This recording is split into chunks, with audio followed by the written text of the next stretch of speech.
So going through some of my best tips for ski touring boots, and the first one is going to be, do not take a brand new pair of touring boots into the backcountry for their first day. Now, I've recently even seen this and it can turn into a disaster. Really want to make sure that you've got your boots bedded in and that there's not going to be any problems once you do take them out back. So I highly suggest doing a couple of days skiing in resort. Make sure you do a little bit of boot packing and maybe just a few slack country laps to make sure your boots are going to be dialed in and okay. Now, my second tip is a pretty important one, and that is taking with you in your pack a spare pair of socks. Now, this is a really good thing to bring along on your tour, as your first climb, your first skin out that you make, you're going to get very hot and sweaty. So it's really good to then change your socks once you get to the top, have a little break and you're ready to ski. It is going to make a world of difference for you. You get these wet, sweaty socks off, you get a nice, clean, dry pair on, and your body finds this equilibrium. You really stop getting so hot, and you usually will find a good temperature the rest of the day.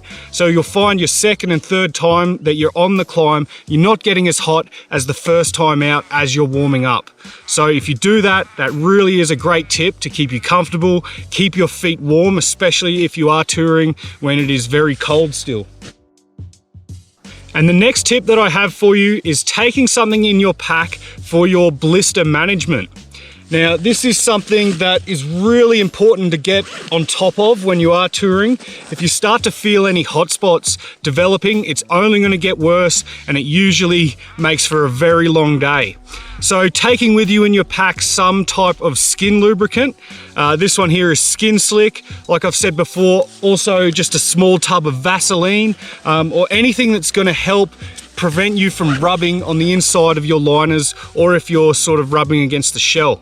Another tip that some people have said, which I personally don't use, is to use a stocking within your sock as a barrier. The other thing that I really recommend you take along is a little bit of sports tape. That's really as a bit of treatment after the fact, after it started developing. But if you can get some skin management, some blister prevention before it develops, absolutely treat it when you start to feel a hot spot, and it will make your whole day and whole backcountry experience a lot better. So make sure that is an essential in your pack. And the next thing to think about is going to be the buckle pressure that's needed on your boots. Now, the conventional wisdom with an AT boot is that when you're in walk mode, completely back off all of your buckles and power strap, and then you've got complete freedom, complete range of motion on your boots. And then when you're skiing, lock everything down, and that is going to get you back into the best performance, snug, locked fit. Now, the one tip I have is to really consider what actually is going to work for you on the skin track when you're climbing. Now, it's not necessarily that you want to have them always backed off, because when your buckles are loose, it gives your foot a lot of play. So you may find, especially if you do suffer from blisters or something like that, that you want to actually tour with a buckle done up to lock your heel back, to really secure your fit a bit more. Now, you won't get as much travel on your stride as you are skinning, but it will hold your foot into the best position. So consider that. Try a few things. Really experiment with what your best setup is.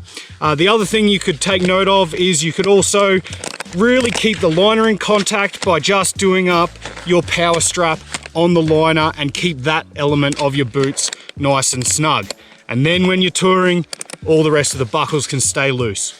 So what I'm really just saying to do here is experiment, find out what works for you. It's not necessary that you have to do what everyone else is doing as far as completely locked or completely unlocked. I know personally sometimes, and it's usually weather dependent, on the temperature, on how I like to have my boots when I'm doing some climbs. So experiment with it, see what works best. And that leads into another thing that we can talk about, and a lot of touring boots will actually have a liner that gives you the option to install some laces.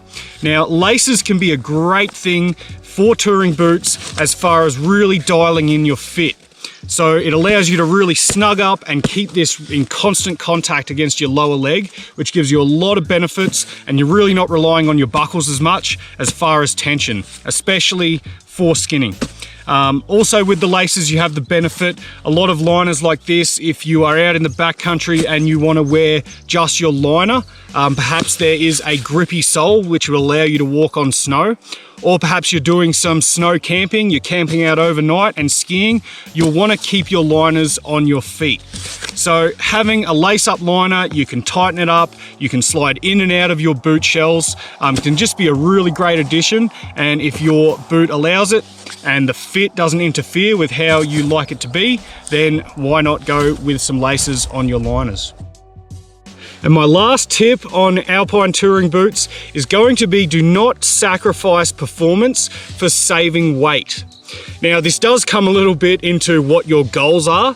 Obviously, if you're just looking to cover distance and do some mountaineering, sure, you're going to go for the lightest boot possible. But really what has gotten good in the last couple of years is boots that have alpine touring capability, whether they're dedicated or they're more of sort of that hybrid style boot, that they do have good performance and solid flex ratings.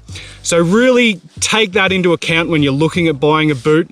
A boot that does have a good skiability to it is going to give you the confidence that you need when you are skiing in the backcountry. Now, I have personally skied on some lightweight, lackluster boots, and it really just doesn't give you the confidence you need, especially when you're skiing a steeper line, and you really want to be able to put your trust in your gear, that it's going to hold up to how you want them to perform. So do not make sacrifices here. There's no need anymore. With the new plastics, the Grillamids, the P-Baxes, the new construction types, you can get a great boot that is still very lightweight, won't be a burden on your hiking, but you can still ski really well in them. So that is all my tips. Hope you're getting to get out skiing soon wherever you are. Enjoy the turns, stay rad, be a patriot. Signing out.